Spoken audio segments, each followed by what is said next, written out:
In today's video, I'm going to teach you how to fix Outlook not working. We'll walk through a clear set of checks on Windows to get Outlook opening, updating, and syncing again. Follow along on your PC, pause where you need, and try each fix in order. First, make sure Outlook isn't stuck running in the background. Press Ctrl plus Shift plus ES key to open Task Manager. On the Processes tab, look for Outlook or Outlook exe. If you see it, select it and choose End Task. If there are multiple Outlook entries, end each one.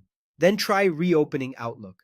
A hung background process is a common cause of the app not launching or responding. Next, let's confirm you're on the latest version. Open the Microsoft Store from your Start menu. In the store, click Library at the lower left. Find Outlook in your list. If updates are available, click Get Updates to download and install the newest build. Updating often resolves crashes and unexpected sign-in or sync issues. Now, check Outlook's offline setting.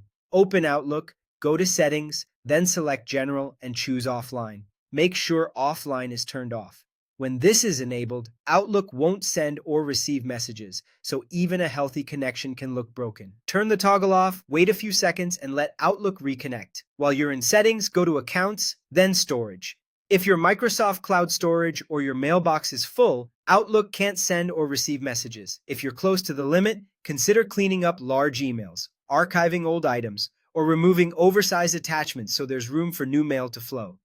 If Outlook still misbehaves, repair the app from Windows Settings. Click the Windows icon, then open Settings and select Apps. Choose Installed Apps, then locate Outlook in the list. Select it and click Repair. This process fixes corrupted app files without touching your emails, calendar, or settings. If you see both repair and reset, start with repair first, as it's the least disruptive option. After the repair completes, launch Outlook again and give it a moment to initialize and sync.